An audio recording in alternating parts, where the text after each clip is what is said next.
ko malaman kung patalino tayo o pamangmang eh. Sa tagal ng pilot study, graduate na ako, 4 na taon. Magmamasteral na. Nang tanongin ni Senator Tulfo si Guadis kung bakit tumagal ng ganon, Pilot study is still on process. at tinawag niyang hinayupak ang mga ito. Pinagbubula tayo ng mga hinayupak na ito. I'm sorry for my language, pero niloloko tayo somewhere else eh. Mag-ikot ka sa palengke, itataya ko na sweldo ko, bonus ko, pati bahay ko. Wala kang mabibili na lintik na less than 50. So pag nagkaganon pala, ang 3 buwang ginugol sa investigasyon ay mauuwi lang sa wala? Bakit? Iba yung sinasabi sa nangyayari. Matatandaan kasing tinapisan pa ng 10 bilyon ang maliit na ngang budget ng AFP. Kahit ayon sa mga netizens, hanggang ngayon ay wala pa rin tayong water cannon man lang na pantapat sa mga Chinese Coast Guard. Sa dami umano ng ebidensya laban sa dating Pangulo ay pinag-aaralan pa rin ng Quadcom kung dapat nga bang sampahan ang kaso si Duterte.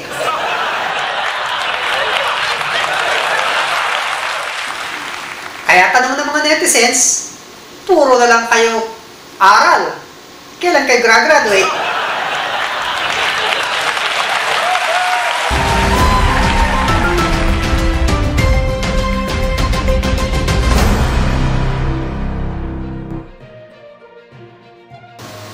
Hello mga kabalitan, natutulog ka na naman sa pansitan, ano? Abay, kailangan mong ma-update sa mga kaganapan sa linggong ito. Narito ang headline weekly recap. Sofronio Vasquez, hindi natawag sa tanghalan ng Pinas. Pero, tinanghal na champion ng mga Americans. Woohoo!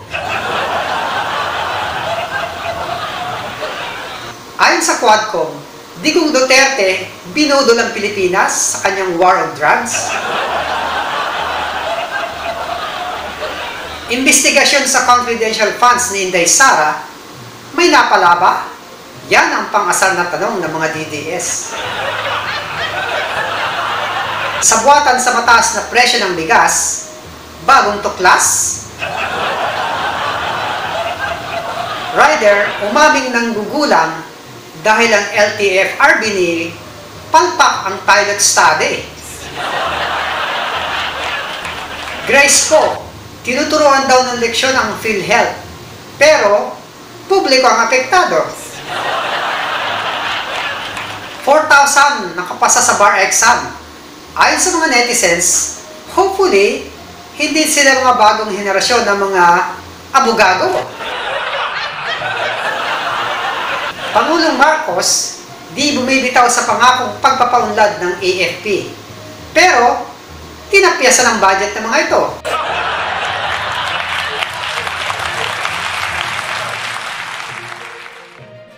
Sa Balitang Amerika, Sofronio Vasquez, tinanghal na kampiyon sa Season 26 ng The Voice sa US.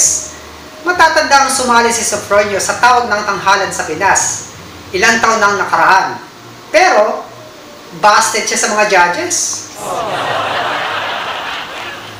In fairness, malaking improvement ni Sofronio nang sumali siya sa The Voice. Katunayan lamang na walang pangarap na di matutupad kung pagsusumikapan mong makamit ito. Saya na naman ng mga Pinoy ito. Woohoo! Balitang lokal naman, inamin ng isang rider sa pagdidig sa Kongreso ang umano'y natutunan nilang panggugulang sa mga pasahero.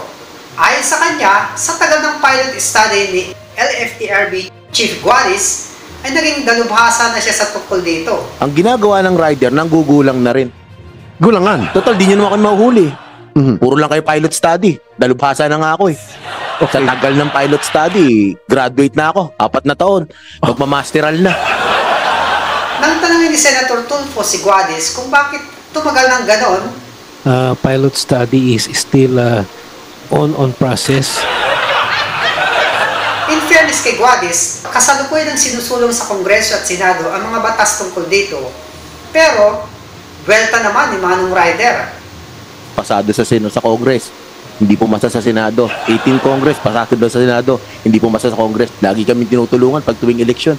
Pagtapos ng eleksyon, hindi na kami natutulungan. Iwan na naman po kami sa ere. Hindi ko malaman kung patalino tayo o pamangmang eh.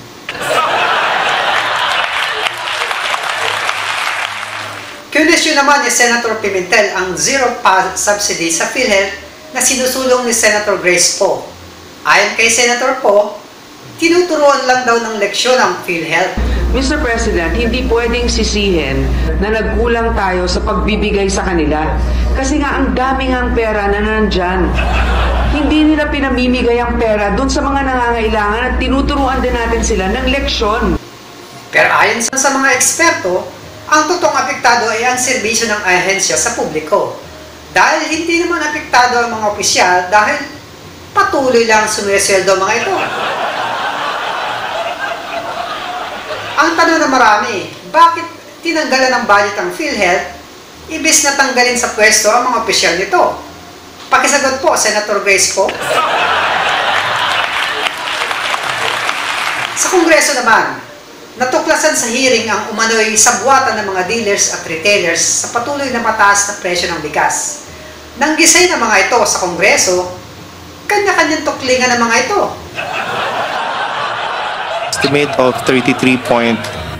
We sell it to our wholesaler. I was told it was 41. Kung pasa lang po ang 35, between 35 to 40 po ang presyo namin.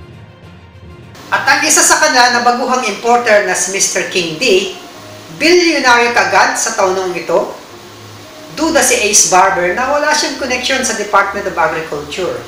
Nang tanungin si Mr. D kung sino ang kahit isa man lang sa mga dealer nito. Sino nga?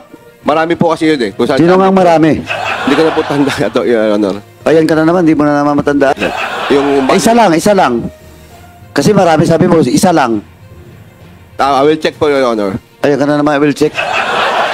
Dahil dito ay nanggagaliiti sa Kongreso si Representative Erwin Tulfo sa mga dealers at importers at tinawag niyang hinayupak ang mga ito. Nakita, sinabi na ng Customs 33, sinabi na nga ng wholesaler 35 to 40 ang benta niya. Bakit sa palengke na 50? Pinagbubula tayo ng mga hinayupak na ito. I'm sorry for my language, pero niloloko tayo somewhere else eh. Mag-ikot ka sa palengke, itataya ko na sweldo ko, bonus ko, pati bahay ko. Wala kang mabibili na lintik na less than 50 pesos. Pinasusumitan na ng Kamara ang mga nasabing dealers at importers ng records ng kanilang mga rice dealings. Good luck na lang dito.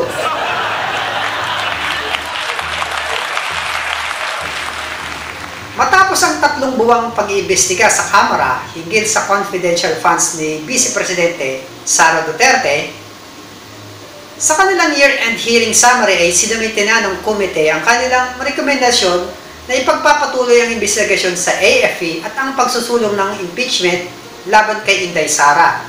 Hindi naman kontento si Representative Castro sa naging desisyon ng komite dahil ayon sa kanya ay mukhang magagahol at hindi may susulong ang impeachment kay VP Inday.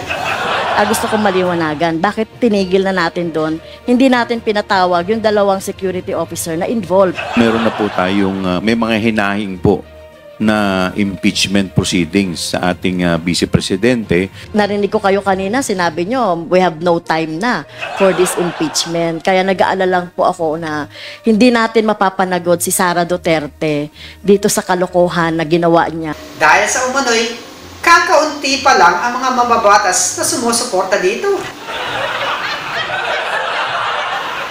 Ang tanong ng marami, so pag nagkaganon pala, ang 3 buwang ginugol sa investigasyon ay mauuwi lang sa wala? Ay bakit pa kayo gumastos ng pera ng taong bayan para sa investigasyon kung wala rin lang palang patutunguhan? Kaloka!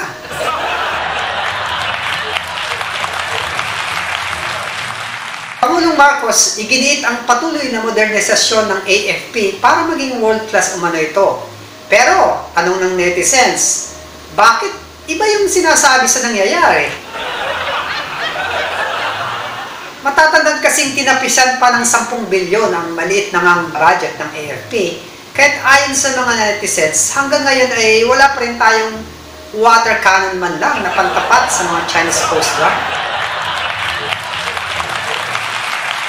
PhilHealth at AFP na siyang kaligtasan ng mamamayan sa kalusugan at kaligtasan ng bansa ay binawasan. Kaya tanong ng netizens, bakit mas inuna pa ang ayuda kaysa depensa?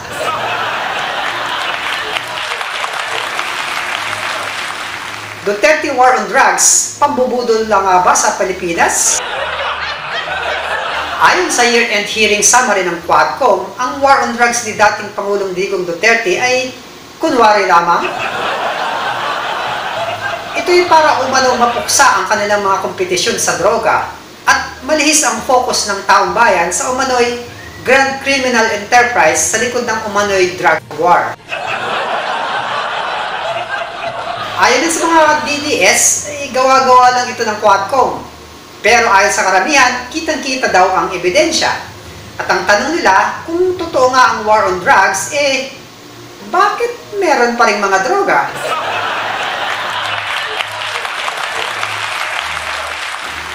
Kaugnay dito, sa dami umano ng ebidensya laban sa dating Pangulo, ay pinag-aaralan pa rin ng Quadcom kung dapat nga bang sampahan ang kaso si Duterte.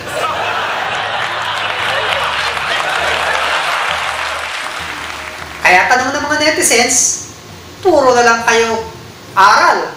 Kailan kayo graduate?